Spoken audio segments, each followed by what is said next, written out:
থানায় ধরে নিয়ে পুলিশ পিটিয়ে মারলো, আমরা তার জবাব চাই। তার কোনোদিন আমরা খারাপ দেখিনি, কোনো একটা খারাপ কথা তার মুখে শুনিনি।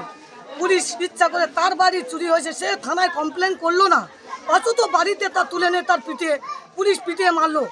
আজ কয়েকদিন আগে এই ঘটনার জন্য আমাদের পাড়া গোটা এইটাই কথাটাই বলবে যে চুরি ও করেনি, পুলিশ বিনা অন্যায়ে ও তুলে নিয়ে গিয়ে পিটিয়ে মারলো। আমরা তার প্রতিবাদ চাই, আমরা ওই পুলিশের ফাঁসি চাই। আমাদের গ্রামের ছেলে বিনা অন্যায় এই কাজটা পুলিশ করলো, আমরা পুলিশের শাস্তি চাই। থানার মধ্যে আমরা কেউ শান্তিতে নেই। থানা যেখানে শান্তি দেবে সেখানে অশান্তি, ঘরে ঘরে দ্বন্দ্ব, সেখানে কেস বুড়ি কেস। তার উপরে এই সামান্য এই একটা ঘটনা, যেটা ঘটনা অন্য জায়গায় ঘটলো, এখানে টাকা পয়সা নিয়ে গোটাপ করে, পার্টিগত গোটাপ করে ছেলেটাকে শেষ করলো।